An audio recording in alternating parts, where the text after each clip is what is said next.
63편 1절에서 4절입니다. 시편 63편 1절에서 4절입니다. 하나님이여 주는 나의 하나님이시라.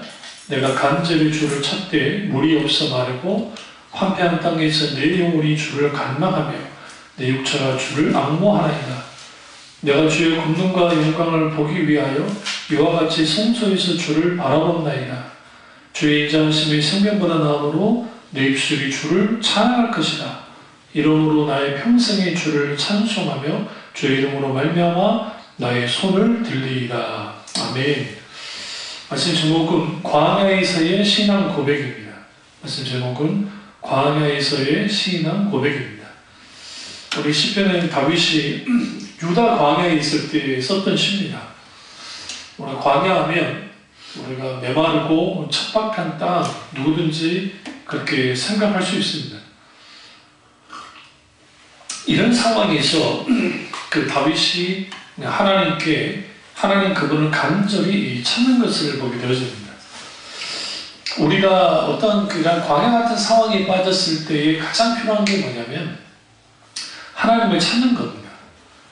찾도 어떻게 찾느냐? 간절히 찾는 겁니다. 오늘 보면 내가 간절히 주를 찾되 물이 없어 마르고 황폐한 땅에서, 물이 없는 땅에서, 물이 없어 마르고 황폐한 땅에서 우리 무엇을 찾듯이요? 물을 찾듯이 주님을 찾아야 됩니다. 광야에서 살 수 있는 길은 그거밖에 없습니다. 그 광야 같은 인생, 메말라버린 인생, 힘들고 어려운 고통 가운데 이 인생 가운데서 우리가 간절히 주님을 찾고 찾아야 때 그 인생이 뭐가 바뀌어지느냐? 주님의 함께 하심을 통해서 이 모든 것이 바뀌어지는 것을 보게 되었습니다. 그래서 오늘 시편 기자 이 다윗이 내 육체가 주를 앙모한다 라고 하는 거예요. 그러니까 우리는 철저하게 주님만을 앙모라는 것은 어떤 데 시선을 돌리지 않고 하나님만을 바라보는 것을 말합니다. 오늘 이것이 광야에서 우리에게 필요합니다. 그래서 우리가 이 광야에서의 신앙 고백이 있게 되려면 반드시 첫째 주님을 찾아야 되고요. 간절히 주님을 찾아야 되고, 두 번째 주님의 인자하심을 경험해야 됩니다. 오늘 3절 보세요. 주의 인자하심이 뭐가 낫다고요? 생명보다 나음으로. 이게 정말 충격적입니다. 왜 그러냐면 생명이 이 세상에, 그러니까 목숨이 천하보다 귀하다 있잖아요. 성경에 보시면. 근데 그 목숨보다도 귀한 게 뭐냐? 나은 게 뭐냐? 주님의 인자하심이라는 겁니다. 그럼 이 상황은 어떤 상황이냐면요. 이런 생각하셔야 돼요. 물이 없어가지고 내가 죽기 일보 직전까지 간 거예요. 그런데 이날 죽기 일보 직전 내 생명보다도 주님의 인자하심이 더 낫습니다. 라는 고백입니다. 이게 아주 중요합니다. 신자에게 있어서. 그래서 그 하나님의 인자하심이 우리 가운데 이렇게 있을 때 거기에 내가 뭘 하느냐? 내 입술이 주를 찬양할 것이다. 그러니까 우리가 하나님 앞에 이렇게 찬양하는 것들이 우리 가운데 있어야 되는데 마땅히 이런 찬양이 힘들고 어렵고 권고할 때 잘 나오지 않아요. 사실은. 그래서 우리에게 필요한 게 뭐냐? 항상 그 주님을 찾고 그리고 주님의 인자하심을 구해야 됩니다. 여기서 인자하심이라는 것은 주님의 사랑, 주님의 긍휼, 주님의 은혜 이 모든 걸 포함합니다. 그래서 하나님 아침에 일어날 때마다 내게 하나님 인자하심이 필요합니다. 은혜가 필요합니다. 이게 아주 중요합니다. 그리고 이름으로 뭐라고 하잖아요. 그러면 여기서 이제 보실 게 뭐냐면 쭉 1절부터 3절까지를 쭉 보시면 2절을 보시죠. 내가 주의 권능과 영광을 보기 위하여 이와 같이 성소에서 주를 바라본나이다. 여기서 이제 두 가지가 이게 뭐가 이제 대조가 되냐면 물이 없어 마르고 황폐한 땅을 생각하셔야 돼요. 첫 번째. 그리고 또 하나는 성소예요. 그러니까 이거 완전히 극과 극이잖아요. 그러니까 극과 극인데 여기 지금 황폐한 땅에서도 주님을 갈망한다고 그러고, 그리고 성소에서도 내가 뭐한다? 주님을 바라보나이다 라고 합니다. 이 말은 무슨 말이냐? 우리는 어느 곳에 있든지 주님을 바라봐야 돼. 어느 곳에 있든지 주님을 찾아야 됩니다. 그래야 거기에 어떤 상황과 환경이 있게 되어줘도 우리는 뭐 하느냐? 거기서 영적 여유감이 생겨요. 우리 앞에 문제가 생기면, 아픔과 고통이 생기면 우리 여유감을 잃어버립니다. 거기에 뭐가 스며드냐면 불안과 염려와 이런 것들이에요. 그걸 통해서 사탄은 우리를 어떻게 하느냐? 사탄은 그걸 통해서 우리를 아주 흔들어 버립니다. 그러니까 우리가 철저하게 주님만을 바라보는 게 왜 중요하냐면, 그래야 하나님으로부터 주어지는 공급함이 있습니다. 하늘로부터. 그러니까 무한한 하나님의 공급함이 필요해요. 지금 당장 그 공급함이 우리 가운데 넘칠 때에 거기에 진정 뭐를 갖게 되느냐? 만족을 누립니다. 이 부분을 5절에서 시편 기자 잘 말해요. 한번 보세요. 골수와 기름진 것을 먹음과 같이 나의 영혼이 뭐 할 거다? 만족할 것이다. 좀 황폐한 땅, 그리고 물이 없어 마른 곳, 근데 그런 곳에서 간절히 주님을 찾는단 말이죠. 그런데 내가 뭐 하느냐? 성수에서 주님을 바라보고 주님의 인자하심이 내게 크게 넘쳐나고, 그리고 내 입술로 주님을 찬양할 때에, 그랬을 때에 나는 뭐 하느냐? 내 영혼이 만족할 것이다 하는 겁니다.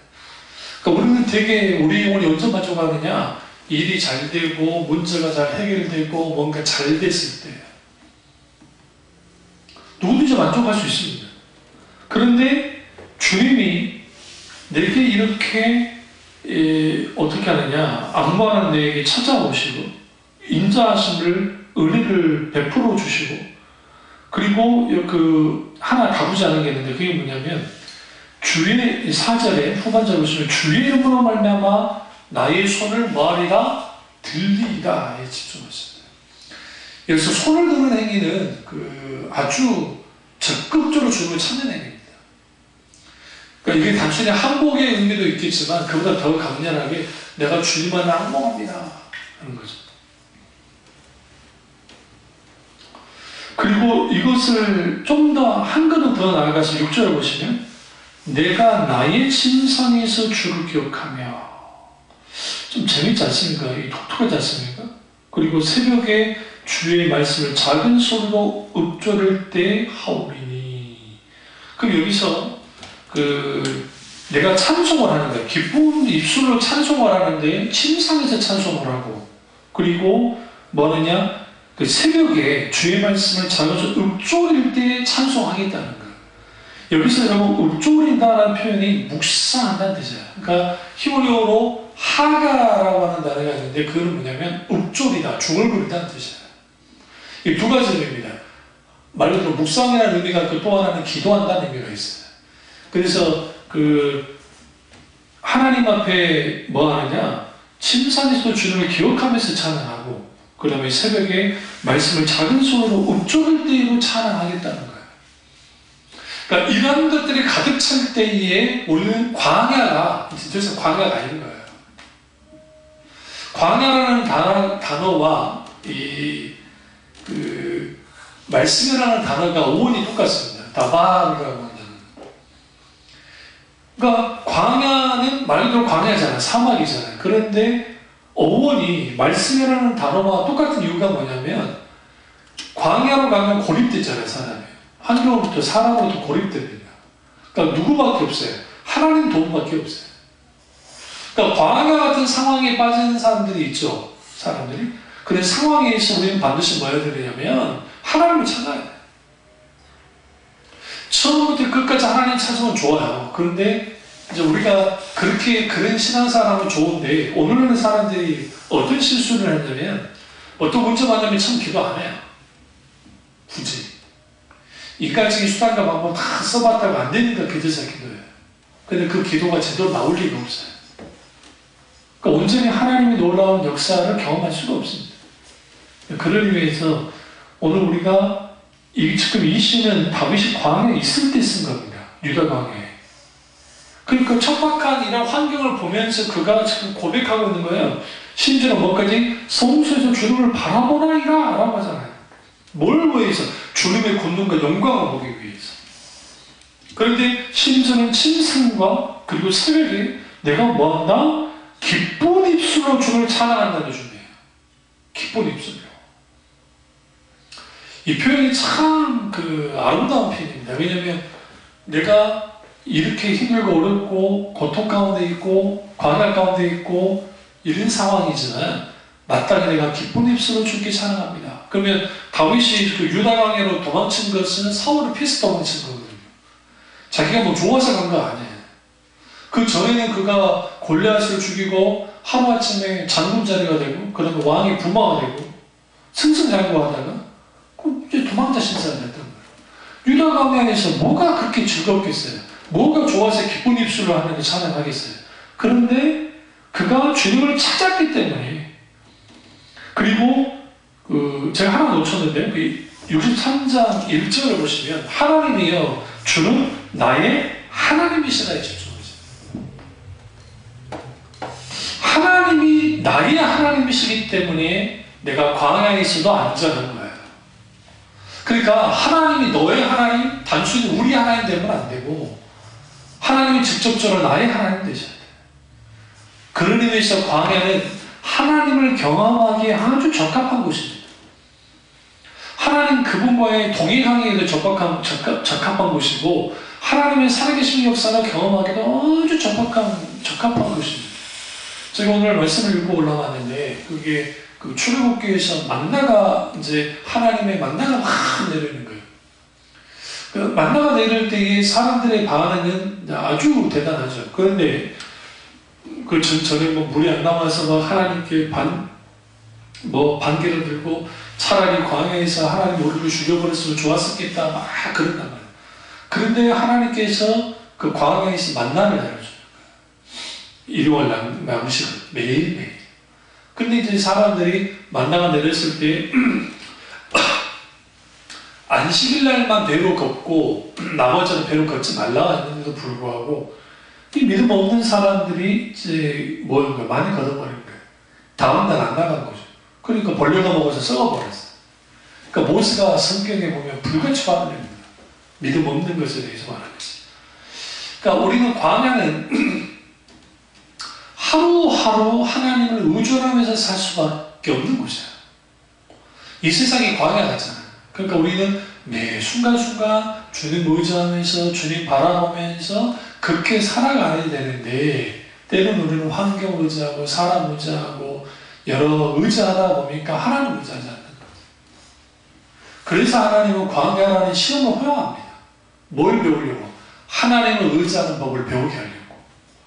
다윗이 여기서 하나님을 의지하는 법을 배우는 겁니다. 그도 실수를 해요. 후에 대단한 왕으로서 업적을 남겼을 때 인구조사를 해서 그렇게 큰 실수를 하긴 하지만 그러나 다윗과 사울의 절대적인 차이는 어디서 나왔냐면 다윗은 자기가 죽기 이르고 직전까지 몰려도 하나님을 의지했어요. 어떤 상황이든. 그리고 그가 엄청난 성공을 거두고 어마어마한 왕이 됐어도 또 어마어마한 군대를 끌고 있는 왕이 됐어도 여전히 하나님을 의지했어요. 근데 사울은 자기 자신이 처음 주님께 부름받았을 때는 연약하니까 그 연약한 대로 하나님을 의지하는 것 같았어요. 처음에는. 그러나 그가 조금 성공을 거두니까 그 다음부터는 하나님보다는 사람을 의지하기 시작했습니다. 사람의 평가를 더 중요시하고 사람을 기쁘게 하려고 하는 것들이 생겼고 그러니까 사람을 의지했단 말이에요. 사람을 의지하니까 더 큰 문제 가운데 있으니까 다 무너져버리는 거예요. 여러분 그래서 우리가 여기서 표시해야 되는 게 뭐냐면 광야에서 신앙 고백이 왜 중요하냐면 이 세상에서 살면서 광야만큼 더 큰 고통이 없기 때문이에요. 이 광야는 단순히 눈에 보이는 광야만이 아니에요. 이게 병 때문에 광야, 재정적인 문제의 광야, 인간관계의 광야, 자기 스스로의 어떤 광야 이런 것들이 있단 말이죠. 그래서 산티아고 순례길을 가는 사람들이 있는데요. 그 사람들이 그 순례길이 4군데가 되는데 방향이 4군데입니다. 근데 그런 데를 쭉 걷는 사람들이 이제 각기 여러 이유가 있습니다. 근데 뭐 공통적인 건 뭐냐면 뭔가 내 인생을 돌아보기 위해서 언제가 가장 힘들더냐라고 하면 그나마 막 자연이 아름다운 곳에 막 다닐 때는 괜찮아요. 그나마 보는 재미가 있으니까. 근데 이제 아주 좋지 못한 그런 척박한 곳을 막 돌도 많고 하는 걸어갈 때 그때는 아무 생각도 안 하는 거예요. 그냥 빨리 걸어가야지. 인생이 그렇게 걸어가서 그냥 통과할 수 있으면 좋은데 실제상 하나님의 도우심이 없으면 어떤 인생도 다람쥐 쳇바퀴를 도는 거예요. 광야 이스라엘 백성이 40년 동안 돌았듯이 돌게 돼 있어요. 그러면 광야에서 우리는 빨리 뭘 배워야 되냐면 하나님을 의지하고 하나님의 앞서 행하신 하나님을 따라가는 법들을 빨리빨리 배워야 돼요. 그리고 내 신앙이 거기서 다져지고 거기서 마음껏 하나님 앞에 신앙 고백을 할 수 있어요. 사실 다윗이라는 인물이 빚어진 것은 광야에서 빚어진 겁니다. 그래서 거기서 온전히 빚어져서 그가 이후에 이제 하나님께 들려 쓰임 받았을 때 완전히 달라진 거죠. 이게 아주 중요합니다. 그리고 7절 보시면 주는 나의 도움이 되셨음이라 내가 주의 날개에 그늘에서 즐거이 부르리라. 이 주님 날개 안에 들어가는 게 아주 중요합니다. 그러니까 광야에서는 피할 수 있는 것은 주님의 날개밖에 없어요. 여기서 주님의 날개는 이제 의료적인 표현입니다. 진짜 하나님의 날개가 있다는 게 아니라 하나님의 보호 안에 들어가는 거예요. 그래서 주님은 나의 요새시요, 피난처시요, 산성이시요, 막 그런 게 나오는 이유가 거기서 나옵니다. 그래서 그러는데 여기서 이제 우리가 좀 더 하나님 앞에 이제 광야에서의 신앙 고백이 가능하려면 8절이 이게 굉장히 중요합니다. 나의 영혼이 주를 가까이 따르니 여기서 가까이 따르는 거예요. 광야에서 하나님 앞에 온전한 신앙 고백을 하려면 하나님과 가까워져야 돼요. 광야에서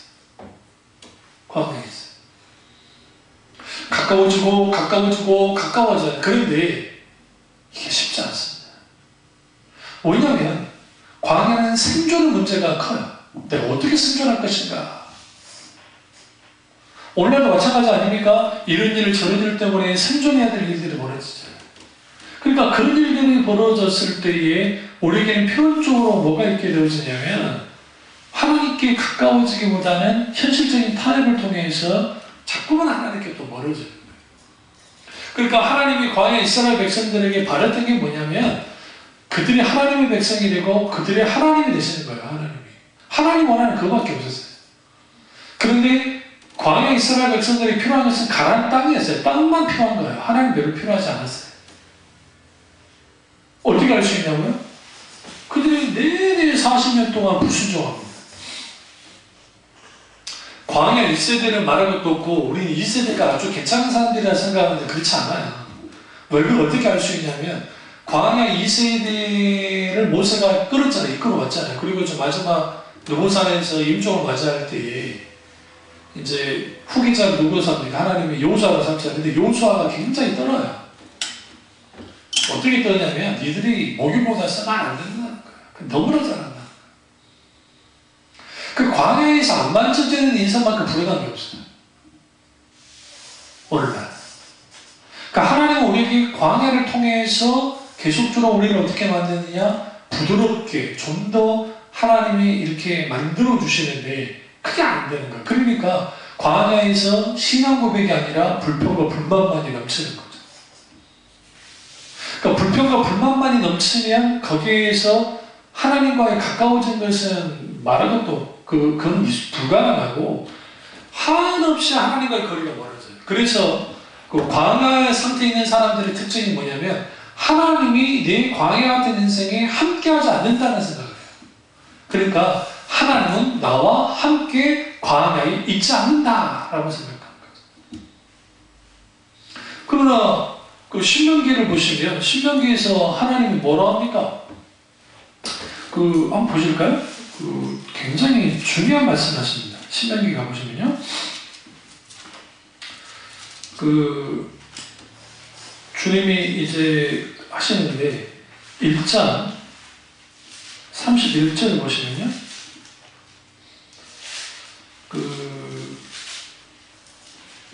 광야에서도 너희가 당할 거리와 사람이 자기 아들을 안는 것 같이 너희의 하나님 여호와께서 너희가 걸어온 길에서 너희를 모아사 안으사 이곳까지 이르게 하시느니라.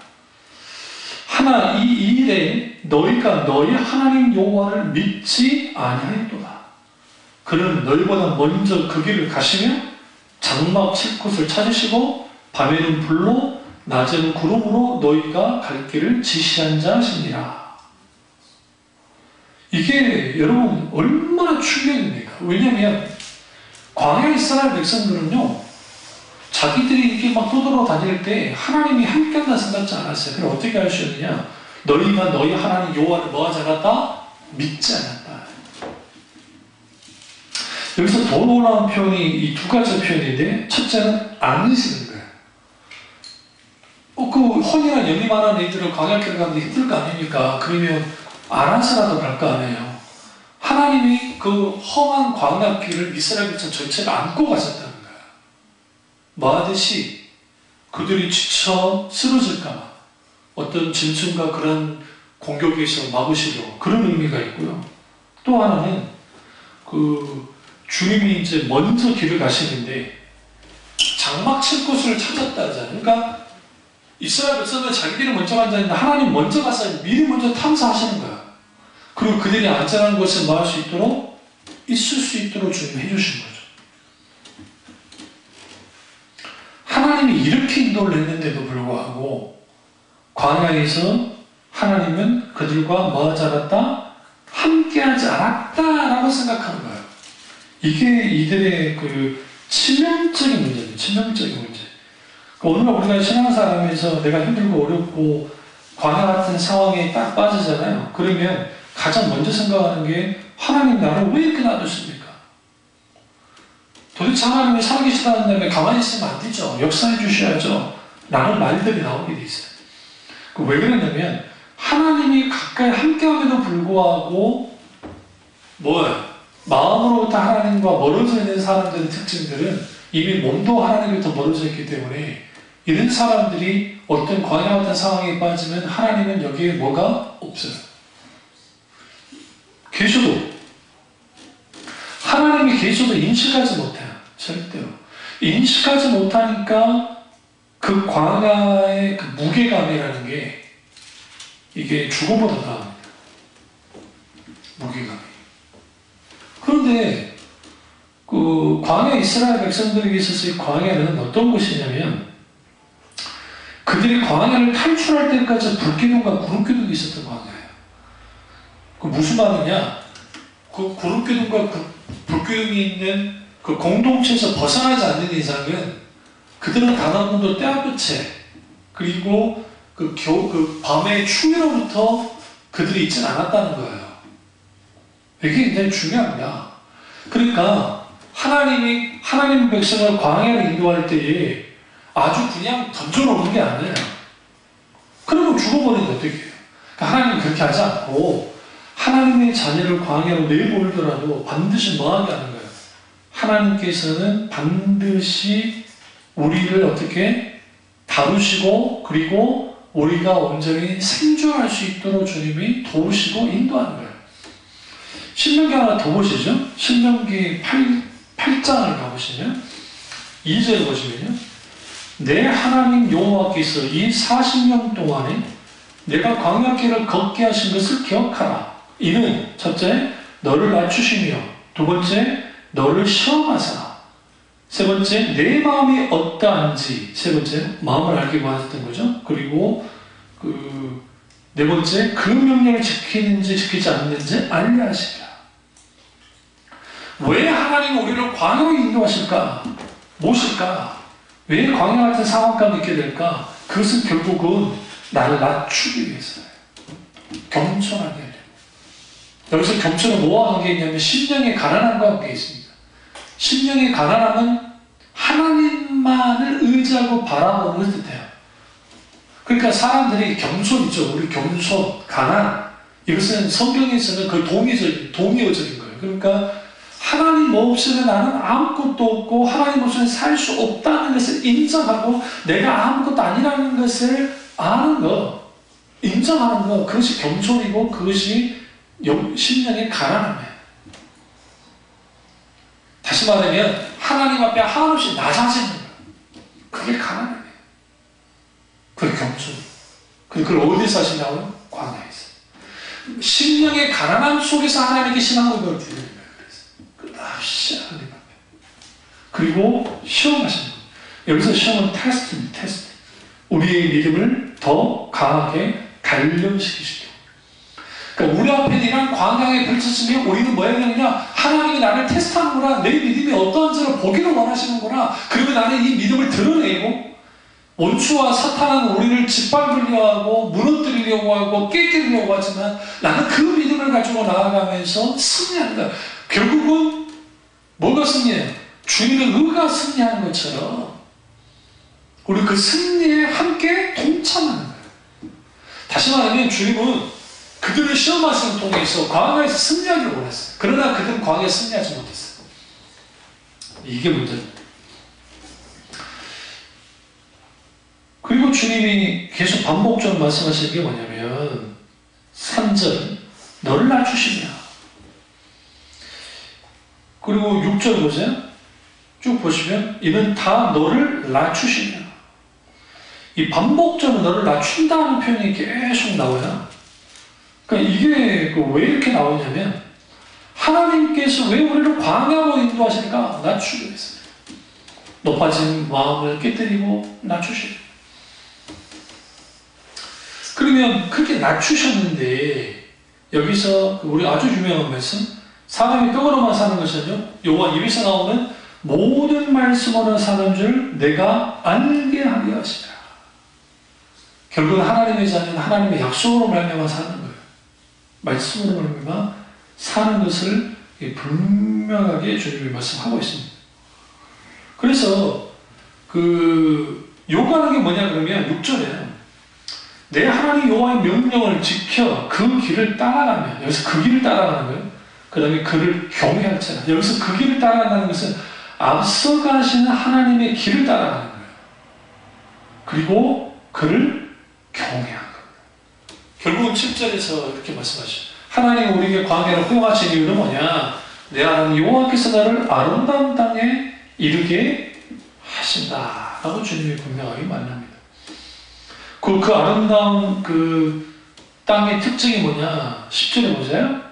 뭐 가난 소상 같은 것도 있지만 내가 먹어서 배부르고 첫 번째, 두 번째 내 하나님 여호와께서 옥토를 내게 주소서 말미암아 그를 찬송할 거예요. 두 번째 먹어서 배부른 일이 벌어지는 겁니다. 뭐를 통해서? 하나님의 아름다운 땅을 주시기 때문에. 여기서 뭐가 같이 나와요? 찬송 혹은 신앙 고백. 그러니까 우리가 힘들고 어렵고 광야 가운데 있을수록 우리는 뭐 해야 되느냐? 오늘 다윗처럼 기도해야 되고 다윗처럼 하나님께 찬양해야 돼요. 신앙 고백을 올려드려야 돼요. 내 신앙이 다져지고 그러면 여기서 이제 한번 읽어볼까요? 광야에서는 왜 이게 중요하냐면 내가 이때까지 보지 못했던 하나님을 보게 되기 때문에 중요해요. 그러니까 내가 일상 삶 속에 살 때는 내가 보지 못했다가 광야의 상황이 딱 빠지면 그 하나님을 만나게 돼요. 보게 돼요. 그 하나님 경험이 내 인생 전체를 끌고 나갈 만큼의 강한 역사가 나타나게 돼요. 그러니까 그렇게 되기도 해요. 그게 대표적인 게 영적인 기념비들을 막 세우잖아요. 여호수아가 요단강을 건널 때 그 놀라운 하나님 역사를 경험했을 때 영적 기념비를 세워서 하나님 하신 일들을 기억하는 것처럼 광야 가운데 하나님을 만났어요. 그리고 내게 역사했던 그 하나님을 기억하는 거예요. 여기서 기억한다는 것은 단순히 생각한다는 의미를 뛰어넘어서 반복적으로 내가 뭐 하는 거예요? 떠오르는 것이고 기억한다는 의미가 있고 또 하나는 고백하는 거예요. 하나님은 어제도 내게 역사하셨고 언제도 역사하셨기 때문에 오늘 지금도 역사하신다는 거죠. 올라요. 그러니까 과거에 하나님이 역사하셨습니다. 오늘도 하나님 역사하신다고요. 근데 문제는 뭐냐면 원수가 그것을 가로막는 겁니다. 그럼 어떻게 해야 돼요? 우리는 그 원수를 하나님께서 그 원수를 깨뜨리셔야 되고, 우리 하나님의 권위 안에 들어가서 이 모든 것을 이제 승리하면 되는 겁니다. 그리고 그 15절에 보시면 여기서 이제 너를 낮추시며 너를 시험하사, 여기서 이제 굉장히 하나님의 본심이 나오셨는데 마침내 내게 복을 주게 하시려 합니다. 그러니까 하나님의 본심은 복 주기 위함이었다는 거예요. 하나님 이런 고난 없으면 좋을 텐데, 이런 상황 없으면 좋을 텐데, 그게 아니라 하나님 복을 주기를 하신다는 거죠. 그리고 뒤에 보시면 18절 보세요. 내 하나님 여호와를 뭐하라? 기억하라. 하나님을 기억하는 거예요. 여기서 기억한다는 의미 속에는 또 하나의 의미가 뭐냐면 믿는다는 의미가 있습니다. 신뢰한다는 의미를 가져가요. 그러니까 우리는 한국말로 그냥 기억하라 하면 그냥 기억한가 보다 정도로 가면 안 되는 게, 하나님을 전적으로 신뢰하고 의지하는 것, 믿는 것, 이 모든 것을 포함해요. 기억한다. 그래서 주님이 결국은 주님의 말씀에 충종하길 원하는데, 그러면 이제 다시 본문으로 와서 시편 63편에서, 그리고 우리가 여기서 이제 뭐가 이렇게 중요하냐면, 광야에서의 신앙 고백이 실제로 되어지려면 여기서 가장 중요한 게 있어요. 그게 뭐냐면, 세상 소리와 자신의 소리가 적어지고 하나님의 소리가 커져야 돼요. 다시 말하면 소음이 적습니다. 여러분, 광야는 무슨 시장바닥 같지 않잖아요. 잠잠하고 고요하고 적막감이 흐릅니다. 그러니까 하나님의 음성을 듣기가 참 좋아요. 그러나 광야를 할지라도 마음이 막 이게 분산되고 막 그래버리면 사탄이 이런저런 생각을 막 쳐버려요. 그래서 이런 말 저런 말 들으면 이렇게 했다가 훅 했다가 왔다 갔다 한단 말이에요. 근데 우리는 거기에서 귀를 기울여야 돼요. 누구의 귀를 기울여야 되면 광야에서 하나님께 귀를 기울여야 돼요. 그리고 하나님이 우리에게 마음으로 말씀하시더라고요. 왜 하나님이 그 로데나무, 유다 광야에 들어왔던 그 로데나무 밑에서 죽기를 갈고 있던 엘리야를 호렙산, 하나님의 산으로 가게 했을까요? 그러면 그가 하나님의 산까지 가려면 유다 광야에서 어디로 가냐면 시나이 반도에서 쭉 광야를 통과해 나가야 돼요. 그러니까 이렇게 생각하시면 돼요. 모세 시대의 광야 이스라엘 백성들이 이렇게 루트로 따서 유다 가나안 땅으로 가잖아요. 그 반대 방향으로 엘리야가 오는 거예요. 엘리야가. 물론 똑같은 루트로 오진 않았지만, 그리고 유다에서 지금 시내산으로 내려가는 거죠. 이스라엘 백성 올라가고 있는 거죠. 그럼 그 광야를 통과했어야 됐거든요. 그럼 통과하면서 그가 육체적으로도 세해졌고 마음도 다 무너졌고 다 끝나는 상황이잖아요. 그리고 어쨌든 하나님의 공고하심 속에서 광야를 통과하고 시내산에 들어갑니다. 호렙산으로 들어갔을 때, 하나님의 산에 갔을 때에 그가 동굴로 딱 들어가 버리잖아요. 그러니까 인간은 기본적으로 자기가 모든 것이 무너져 버리면 이제 이런 거죠. 세상 소리에 귀를 기울이거나 자기 소리에 귀를 기울여 하지만, 또 하나는 어떤 상태에 빠지면 귀를 닫아버려요. 어떻게 닫아버리냐면 자기 자신을 다 닫아버려요. 그러면 상식적으로 하나님이 모세에게 나타났을 때 엄연한 목소리로, 위대한 목소리로 주님이 찾아오셨잖아요. 아브라함 부르짖어 그러고. 그런데 엘리야에게는 좀 독특하게 찾아오셨어요. 그러니까 성경에 보시면 세미한 음성으로 찾아왔다는 기록은 엘리야에게는 없어요. 여기서 세미한 음성은 뭐냐면요, 아주 밝고 간단한 작은 소리예요. 그 소리를 들으려면 뭐가 필요해요? 귀 기울여야 돼요. 그러니까 광야가 우리에게 있어서 신앙의 최전성기가 되게 만든 이유는 뭐냐면, 내가 하나님께 귀를 기울이고 하나님의 음성을 들었습니다. 그것을 주님이 주시는 그것을 붙잡았을 때 거기로부터 뭐가 일어나요? 오늘 다윗이 광야에서 어떻게 합니까?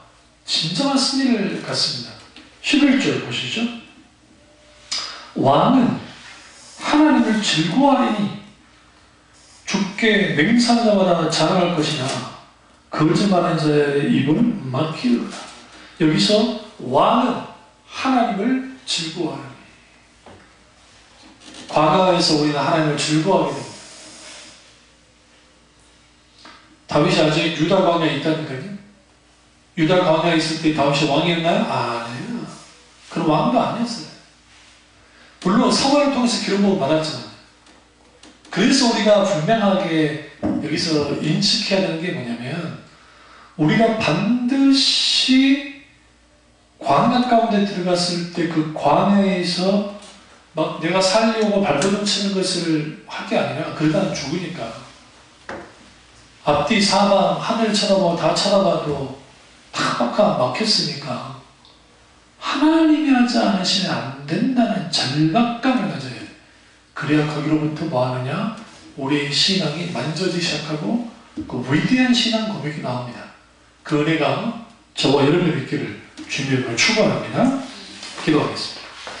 기도하실 때 오늘 이 말씀